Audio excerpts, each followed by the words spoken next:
क्या आपने कभी सोचा है हमारा मन हमारे वश में क्यों नहीं आता? क्यों यह बेचैन रहता है और इसे शांत करना इतना कठिन क्यों है? इस कहानी में हम जानेंगे एक ऐसे सन्यासी की यात्रा जिसने अपने मन की बेचैनी को दूर करने के लिए सब कुछ त्याग दिया, लेकिन जंगल में ध्यान और साधना करने के बावजूद भी वह अपने मन को शांत नहीं कर पाया। क्या सच में मन को वश में करना असंभव है, या इसके पीछे छिपा है कोई गहरा राज? इस वीडियो में हम बात करेंगे मन को वश में करने की गहराइयों की, जीवन की उन छोटी छोटी बातों की जो हमारे मन को सही दिशा में ले जा सकती हैं। साथ ही जानेंगे वह रहस्य जो सही और गलत जानकारी के बीच की खाई को भरता है। तो वीडियो को पूरा देखिए, और आपने अभी तक हमारे चैनल को सब्सक्राइब नहीं किया है तो सब्सक्राइब कर लीजिए। आगे बढ़ते हैं कहानी की ओर। दोस्तों, सन्यासी वे होता है जो अपना सब कुछ त्याग कर सिर्फ एक चीज को अपना लक्ष्य बना लेता है। कोई व्यक्ति सन्यासी बेवजह नहीं बनता। सन्यासी बनने के पीछे एक बहुत बड़ी वजह होती है। उस व्यक्ति के सन्यासी बनने के पीछे भी एक बहुत बड़ी वजह थी।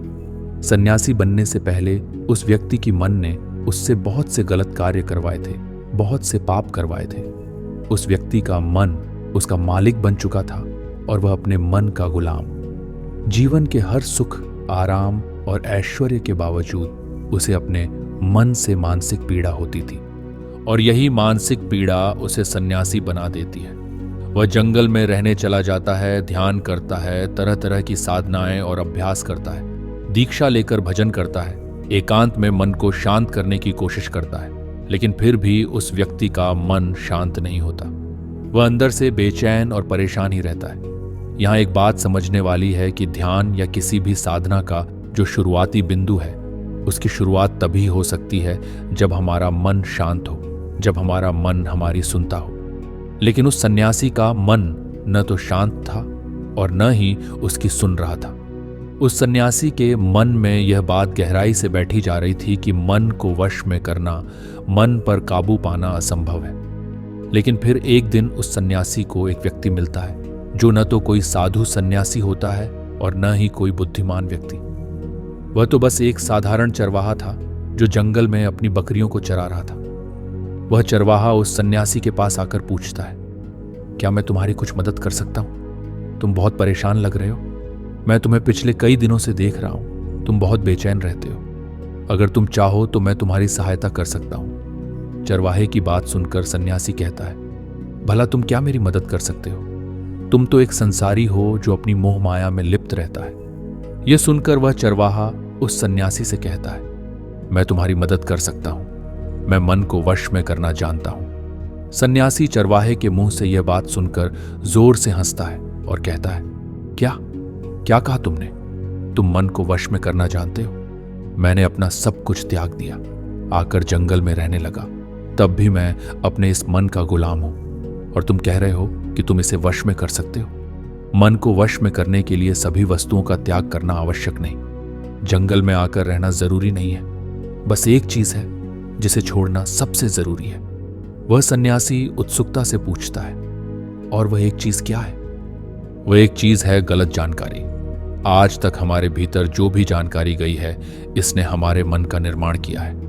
परंतु वह कैसे? वह चरवाहा समझाते हुए कहता है, मान लो तुमने आज तक अपने जीवन में सेब का फल ही खाया, तुम्हें सबके स्वाद के बारे में कुछ भी नहीं पता, तो क्या तुम्हारा मन कभी सब खाने को कह सकता है?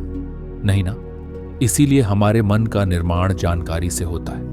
वह सन्यासी चरवाहे की बात से प्रभावित हो जाता है और उससे कहता है, क्या आप इस बारे में मुझे और विस्तार से समझा सकते हैं? चरवाहा कहता है, अगर तुम अपने मन को वश में करना चाहते हो तो अब मेरी बातों को ध्यान से सुनो।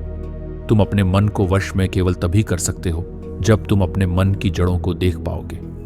मन का निर्माण जानकारी से होता है, और हमारे शरीर में जानकारी के 5 प्रवेश द्वार होते हैं। पहला, आंख।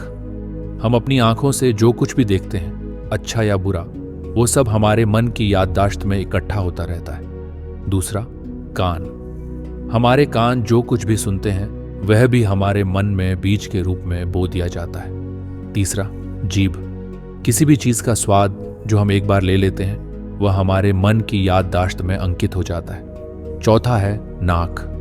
जो भी हम एक बार सूंघ लेते हैं, खुशबू या बदबू, वो सभी हमारे मन में दर्ज हो जाती है। और पांचवा है त्वचा, जिसमें चीज को हम एक बार छू लेते हैं, स्पर्श कर लेते हैं। उसकी याददाश्त हमारे मन में कहानी की तरह अंकित हो जाती है। इन पांचों शारीरिक दरवाजों से जो भी जानकारी हमारे अंदर जाती है, वह जानकारी बीजों के रूप में जमा हो जाती है और धीरे धीरे वृक्ष बनती है। हमारा मन मिट्टी की तरह है। हमारी बुद्धि गलत जानकारी के बीजों को सही जानकारी के बीज समझकर बो देती है। तो जब भविष्य में वह बीज वृक्ष बनेगा, तुम्हें खराब फल ही देगा। तुम्हारा मन तुम्हारे वश में इसीलिए नहीं है क्योंकि तुमने पहले से ही अपने मन में बहुत सारे गलत बीज बो रखे हैं और अब वो बीज बड़े वृक्ष बन चुके हैं। वह सन्यासी उससे चरवाहे से पूछता है, तो अब मुझे क्या करना चाहिए? क्योंकि अब तक मैंने बहुत सारे गलत बीज बो दिए हैं और जो बोए जा चुके हैं उन्हें वापस निकाल नहीं सकता।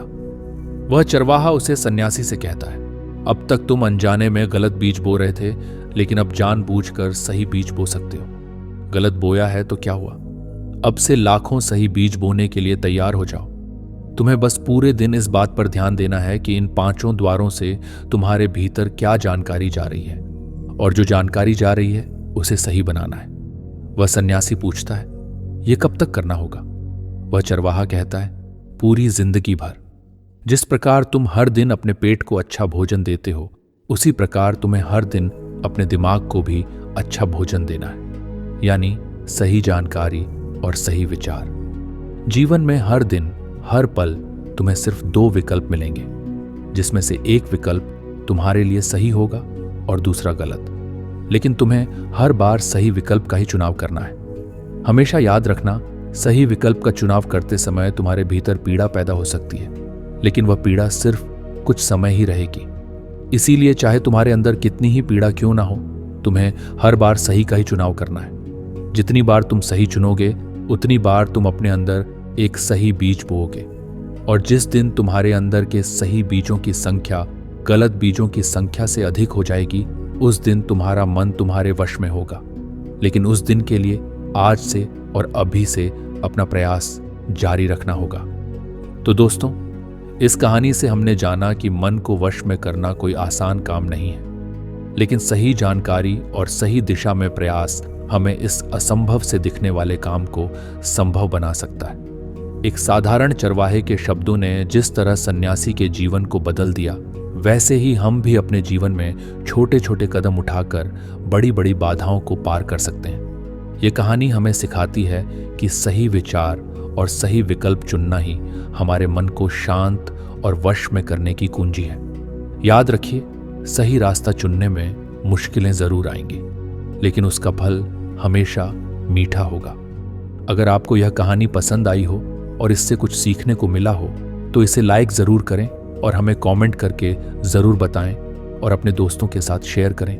और अगर आप ऐसी ही और प्रेरणादायक कहानियों को सुनना चाहते हैं तो हमारे चैनल को सब्सक्राइब करना ना भूलें। अगले वीडियो में फिर मिलेंगे एक नई कहानी और नई प्रेरणा के साथ। तब तक के लिए अपने मन को सही दिशा दें और जीवन को सकारात्मकता से भरें। धन्यवाद।